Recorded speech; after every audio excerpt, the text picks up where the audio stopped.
cristianismo, na minha opinião, hoje é você pegar Jesus e usar ele como moeda de troca, né? Que é o que eles fazem lá dentro, né? Eles usam isso para amedrontar, aprisionar, ter o controle, né? E eu tô falando de algo que eu tenho total propriedade para falar, porque eu vivi isso na minha pele. Se você não evangelizar, o diabo vai te pegar. Se você não vir no domingo, o diabo vai te levar para o inferno. Vai acontecer isso com a sua família e você começa a ficar perturbado. Você acaba fazendo tudo que eles querem porque você fica com medo. Então, a justificativa para tudo isso é a ação do diabo. Boa noite, professor. Boa noite a todos que estão aí no canal assistindo a live. Para mim é uma alegria estar aqui, porque o propósito mesmo é ajudar, né?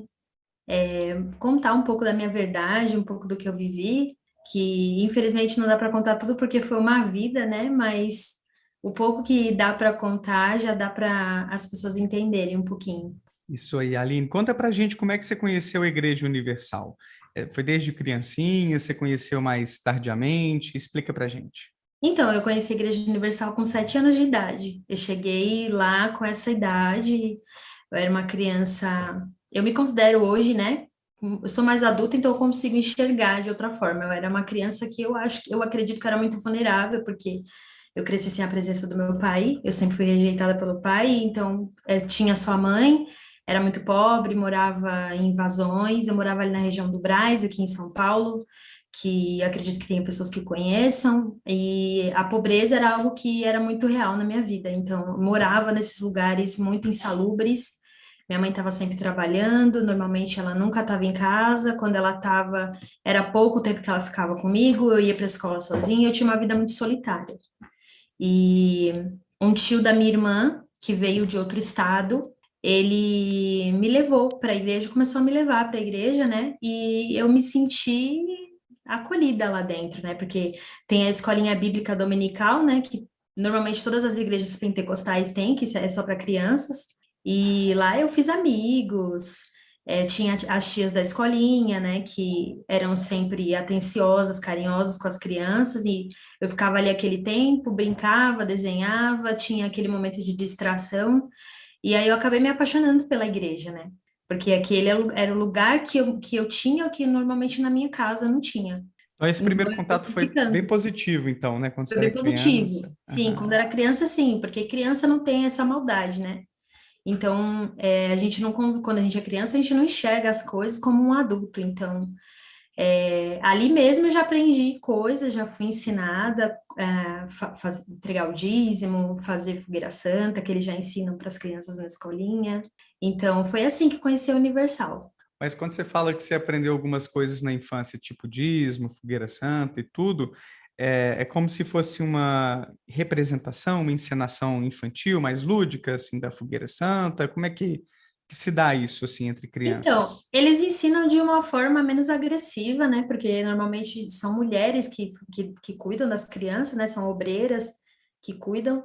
E elas ensinam, sim, porque isso é obrigatório ensinar para as crianças a fazer sacrifício. Que eles falam, fogueira santa, eles chamam de sacrifício. É você dar alguma coisa que você valoriza muito, né? Por algum sonho, por algum objetivo que você queira, pela transformação de um familiar, pela cura de uma doença, né? Lá é pregado muito essa questão de você dar para receber. Isso já começa na IBI, a questão também do devorador, né? Se você não der o dízimo, o devorador vai entrar na tua casa, na tua família. Eles já ensinam isso para as crianças na escolinha, mas de uma maneira menos agressiva do que no salão ali, durante a reunião, mas eles ensinam, já incutem aquele pensamento de medo do devorador, medo de que se você não fizer alguma coisa, seu parente não vai mudar. Aconteceu situações, eu tenho uma irmã que hoje a minha irmã ela é de outra religião, mas eu tinha o meu padrasto, ele era alcoólatra e na escolinha a gente escutava que tinha que fazer fogueira santa para Deus curar o nosso familiar, mudar a nossa vida. E a minha irmã e eu, a gente vendia geladinho, né, para poder a gente pegar aquele dinheiro, colocar no envelopezinho que eles davam lá na escolinha e a gente levar com esse propósito, ah, Deus ele vai curar o meu padrasto, meu pai, e não foi bem isso que aconteceu, né? Meu padrasto ele morreu Entendi. de cirrose Nossa. com 36 Uhum. anos e a gente acreditava mesmo nisso. Isso foi um baque para minha irmã. Ela, depois que meu Ah, padrasto morreu, ela não quis ir mais. Ela não foi mais, só quem continuou fui eu. entendi. E vocês chegaram, então, a fazer sacrifícios para que ele Fizemos, se curasse, então. Vocês, crianças, com um desde pouquinho de criança. dinheiro que tinham ali, vendendo o geladinho que você falou, já dava para a igreja, então, com essa Exatamente. expectativa, Que né? a gente foi ensinada, né? É doutrinado, desde Sim, pequenininho. sim. Então, desde criança tem esse tipo de mensagem sendo passada, de que se Sim, você se sacrifica, se você mostra para Deus que você está ali com fé e dando aquilo que você nem pode, isso vai voltar ele para vai cuidar, você, vai ele cuidar vai de cuidar de você, você. né? É. Uhum. Isso aí é o que chamam de teologia da prosperidade? Me lembra se Sim. essa expressão Ah, é, com né? certeza. Essa expressão é o que deixa tudo muito claro. Uhum. E aí você se tornou obreira mirim. Você era mirim de criança, eu imagino mesmo, né? Quantos Isso. anos você tinha quando você foi obreira mirim? Eu tinha uns 8, 9 anos. Eu Isso. frequentava a EBI todos os dias. Eu estava na igreja todo dia. Mesmo que minha mãe não fosse, eu ia. Eu O sempre que estava lá. é EBI, a sigla É que a você falou de Escolinha novo? Bíblica Dominical, a Escolinha Bíblica Ah, tá. Infantil, onde ficam Entendi. só crianças, né? Enquanto os pais estão Sim, assistindo a reunião, as crianças ficam ali. Eu morava muito perto da igreja, então eu estava sempre lá. Mesmo que minha mãe não tivesse, eu ia. Eu ia sim, sim. sozinha, mas eu ia. Eu sempre Olha. estava lá, E né? o que uma obreira mirim faz? Então, a mesma coisa do salão lá, pegar o. Eles têm um alforge, né? Que é aquela sacola onde recebe as ofertas. A obreira mirim, ela ajuda a cuidar das crianças durante aquele tempo que as tias têm que cuidar ali. Ajuda a pegar a oferta das crianças, né? Na hora que a tia pede, a gente ajudava a pegar, a recolher essas ofertas.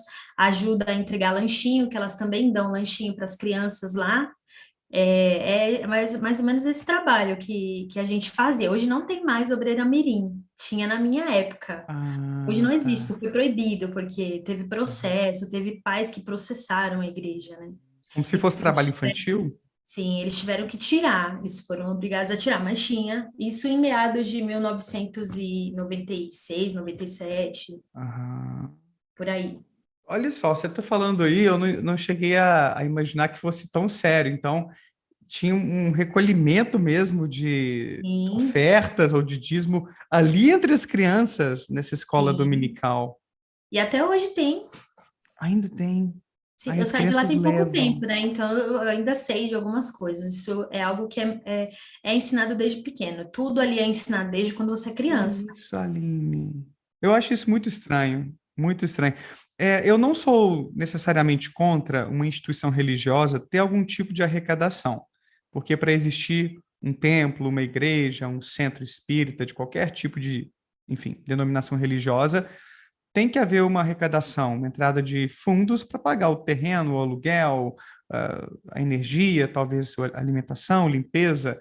Mas o que algumas igrejas fazem passa do ponto, né? Você vê que tem ali Mas, todo um mecanismo, eu não sei se é uma expressão muito forte, de lavagem cerebral, de condicionamento, de doutrinação, para você ser cada vez mais sugado, parece, dando ali coisa que, poxa, pode te fazer sim, falta, né? sim, eu costumo dizer que hoje eu sempre estou falando isso, que eles usam, né?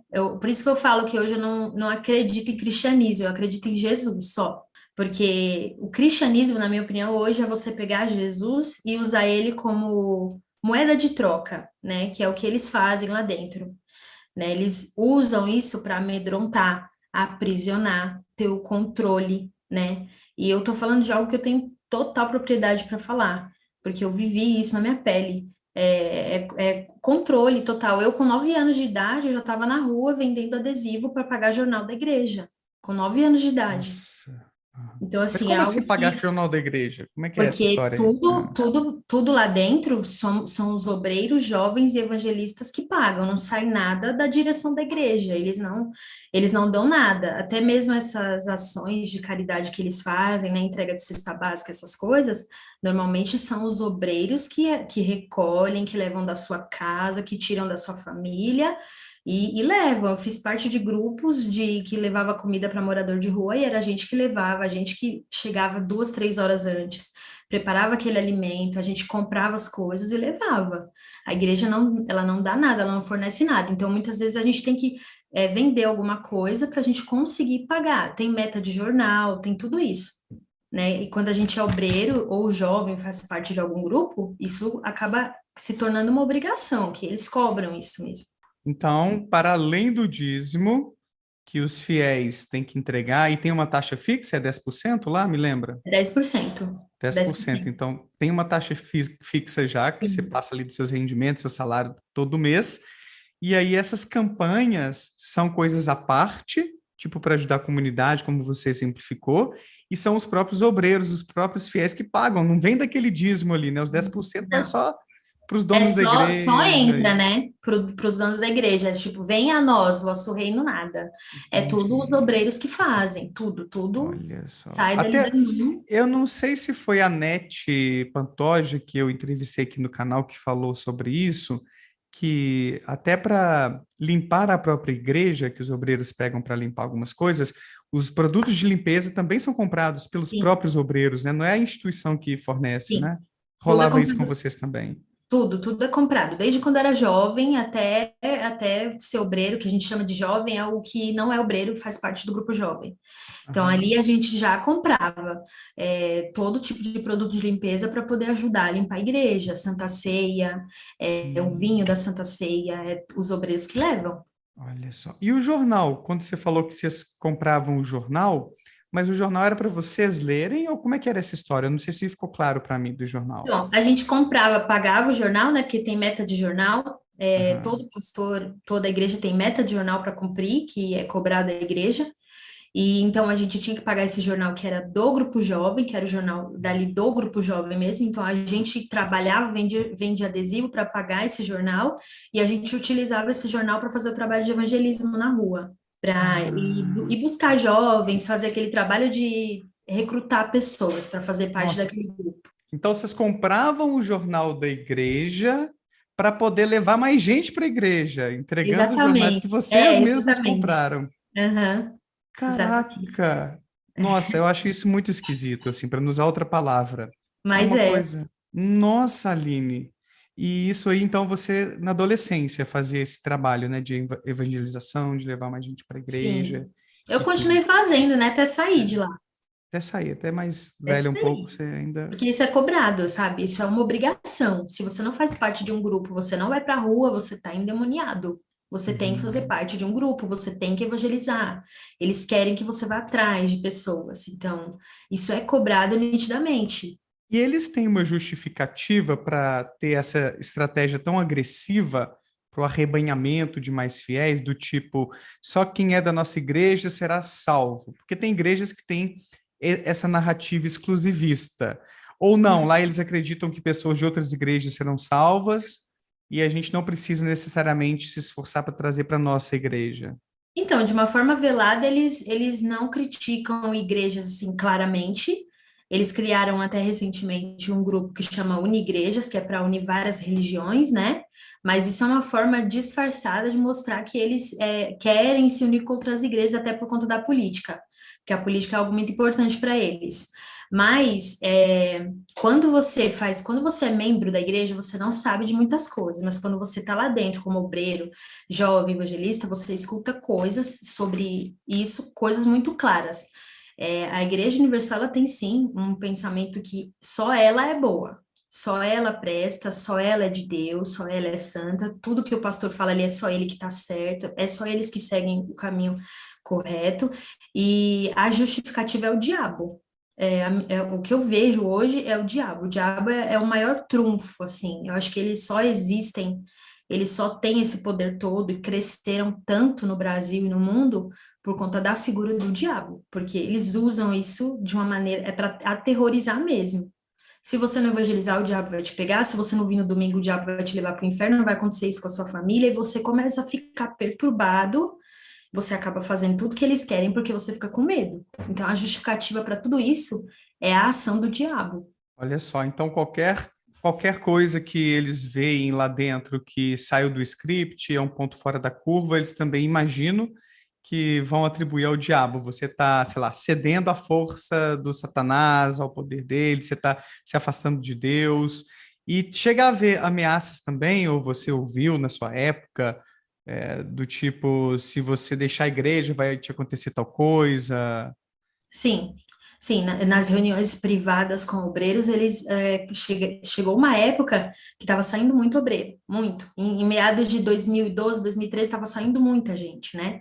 Estava estourando muito escândalo, então tinha muita gente saindo. Eles faziam reuniões privadas com a gente e colocavam vídeos de pessoas que morreram, que foram atropeladas, obreiros que saíram e que, porque foi fazer alguma coisa errada, foi roubar, sei lá o que foi, nem sei se isso era real mesmo, mas eles colocavam esses vídeos de pessoas que morreram com a cabeça decapitada, pessoas que, uma vez colocaram um vídeo de um obreiro, um ex-obreiro que saiu e ele foi roubar uma casa, e o coração dele, ele foi correr com uma moto e acabou tendo um acidente muito feio. A cabeça dele saiu do corpo por conta do impacto e o coração pulou para fora, né? Saiu e ficou no asfalto.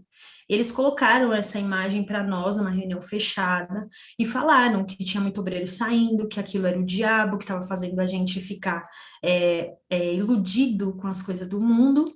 E se você sair, é isso que vai acontecer com você. O diabo te espera lá fora. Sabe esses demônios que você expulsou, eles vão voltar tudo para tua vida. Então você acaba ficando com medo. É o que eu Uhum. falei lá na live do Rodrigo. As pessoas perguntam assim: mas por que você ficou tanto tempo lá dentro? Por que você viu tanta coisa e você continuou? Será que você só viu agora?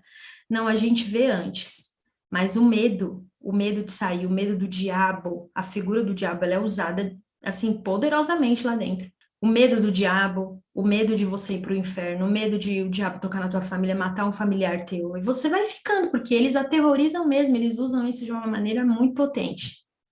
E lá tem cultos de exorcismo, não tem? Então, essa figura Tem. do diabo acaba se materializando em alguns cultos, o que deve alimentar no imaginário essa ideia de que os demônios estão por aí soltos mesmo, isso aí não é balela, estão aqui entre nós, olha como é que está fazendo mal para esse membro aqui da igreja. É uma vez por semana? Tem algo fixo assim, Aline, nesses Duas, cultos? três vezes por semana, porque Duas, três. eles têm reuniões específicas. E, por exemplo, uma reunião de empresário, tem pessoas que estão ali indo para aquela reunião porque ela está com problema financeiro. Aí eles chamam, às vezes, lá na frente, aquelas pessoas, você que está com problema financeiro, está com a empresa falindo, alguma coisa, aí ali eles já fazem aquela oração forte, chamando demônios, que eles chamam de demônios, né? Mas eu não tenho mais essa visão que é demônio, né? E aí começa a falar, você que está aí na vida dessa pessoa causando isso, e coloca aqueles sons aterrorizantes, desliga a luz da igreja. Aí a pessoa, ela vai acreditar, porque ela já tá sensibilizada com o problema dela. Então ela vai acreditar que aquilo é demônio mesmo. Ali são homens de Deus, né, falando. Assim, entre aspas, homens de Deus. Então a pessoa ela vai acreditar, ela tá debilitada, tá com problema. Ela vai acreditar naquilo ali. E ela vai se entregar, e às vezes até eu acredito hoje em hipnose, né? Eu vejo que hoje essa é a minha visão hoje. É hipnose, a pessoa ela entra numa espécie de transe, a cabeça dela já foi trabalhada para aquilo ali. Eu tô com tal problema, então tem um demônio na minha vida. Exato, não é que todo mundo ali esteja fingindo, embora possa haver fingimentos em Uhum, contextos religiosos, tem casos e casos disso, muitas vezes, eu acredito que na maior parte dos casos, a pessoa ela é mais sugestionável, ela já está ali em contato com aquele sistema de crenças, ela sabe como um demônio se comporta, como que fala, então você já vai interiorizando uhum, vários daqueles elementos. Sua vida já está uma droga. Se você tem uma inclinação ali para ser sugestionável e se deixar levar pelo culto, pelas palavras do pastor, pela música, pela até iluminação, às vezes, não sei se lá muda no Universal, mas tem muda. igreja que muda até a iluminação, tudo assim. Você vai entrando nesse estado hipnótico e começa a se comportar num automatismo que para você nem é você mesmo. Então, para você parece real ser alguém de fora, tipo um demônio te controlando. Esses estados de transe e essas experiências de forma geral, como falar em línguas também, que mais tarde talvez a gente comente, dão essa impressão de ter algo sobrenatural mesmo nessas igrejas, né, Aline? Sim. Longe de encerrar o assunto aqui, eu sei que você ainda tem alguma fé e tudo, embora não seja uma pessoa das igrejas mais, mas tem muitas coisas aí que a ciência já tem explicado, né?